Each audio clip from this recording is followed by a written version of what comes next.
Hello everyone. Last videos में हमने laws of motion के बारे में पढ़ा था। First law, second law, third law. अब हम ये पढ़ेंगे कि prove that second law is the real law of motion. जो सेकंड लॉ होता है वो रियल लॉ होता है, वही यूनिवर्सल लॉ होता है मोशन का। इसको हमने प्रूव करना है। तो इसको हम कैसे प्रूव कर देंगे? अगर हम सेकेंड लॉ से फर्स्ट और थर्ड लॉ दोनों निकाल दें तो हम ये प्रूव कर देंगे कि जो सेकेंड लॉ होता है वो रियल लॉ ऑफ मोशन होता है। तो पहले हम सेकेंड लॉ से फर्स्ट लॉ लेके आते हैं। तो सेकेंड लॉ का एक रिजल्ट था F इक्वल्स टू एम ए।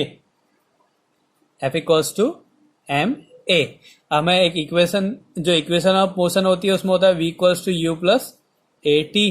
तो अगर हम यहां से ए की वैल्यू निकालें तो आ जाएगा V minus U upon T. तो हम यहाँ पे ए की जगह लिख सकते हैं F equals to M V minus U upon T. ये कंडीशन हो गई। अब फॉर एन आइसोलेटेड सिस्टम,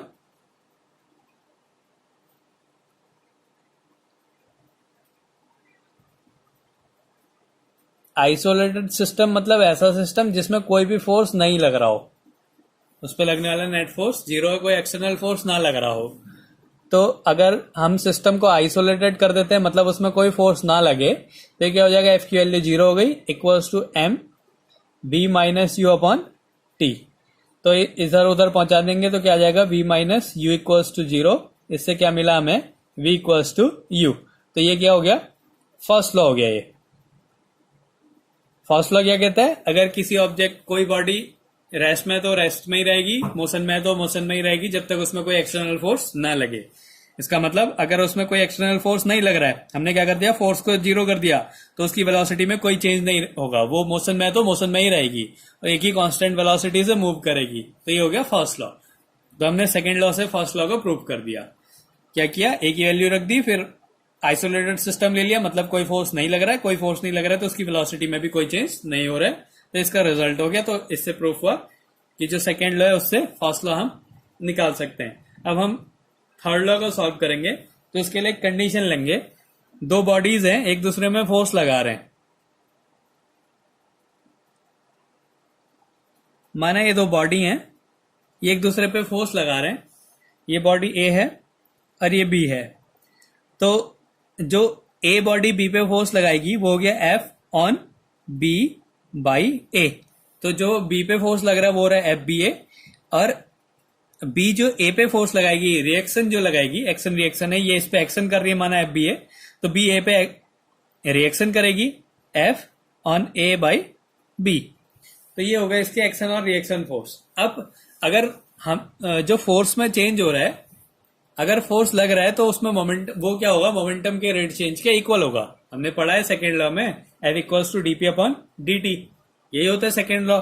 ये उसका रिजल्ट है, F equals to DP upon D T, force is equal to rate change of momentum. तो अब इस पे फोर्स लग रहा है, इसका मतलब इनका मोमेंटम भी चेंज होगा। तो अब पहले लिख लेते हैं वैल्यूज क्या है। F A B equals to क्या है? F A B equals to force on A by B. Force on A by B हो गया। अब एफ ए बी है तो इसका मतलब ए पे एक फोर्स लग रहा है, इसका मतलब ए का मोमेंटम भी चेंज होगा। तो change in momentum on B, force किस पे लग रहा है? बी पे। अब पहले ए पे फोर्स लग रहा है, एफ ए का, ए बी का मतलब है force on A by B. A पे बी कितना फोर्स लगा रहा है? तो फोर्स बी लगा रहा है ए पे, तो ए का मोमेंटम चेंज होगा। तो चेंज इन मोमेंटम ऑन ए,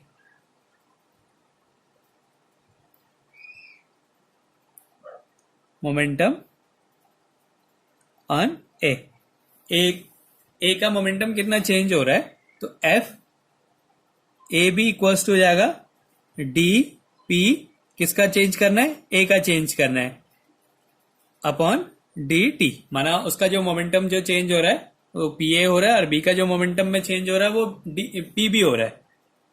ठीक है, तो ये हो गया F A B equals to D P A upon D T. ये एक इक्वेशन हो गई। ऐसे ही सिमिलरली एफ बी ए, ये क्या हो गया? Force on B by A. B पे ए कितना फोर्स लगा रहा है वो हो गया। अब बी पे फोर्स लग रहा है ए के कारण, तो बी पे भी मोमेंटम चेंज होगा, तो चेंज इन मोमेंटम,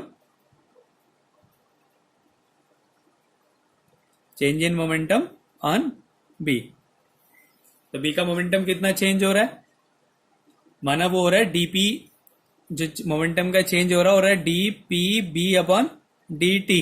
यहाँ पे ए पे मोमेंटम जो चेंज हो रहा था D P A upon T T, तो इधर से फिर सेकेंड लॉ लगा देंगे, तो F B A equals to हो गया डी पी ए, बी पे चेंज हो रहा है D P B upon D T.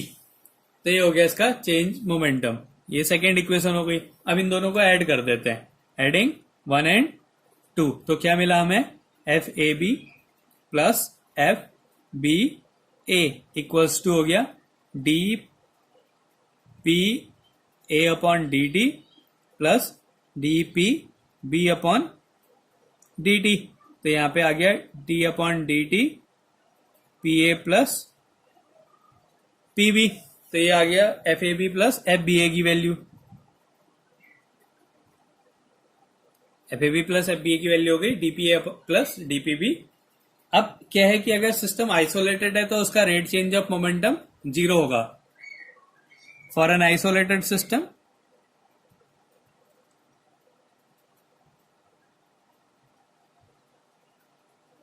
Rate change of momentum, change in momentum should be 0।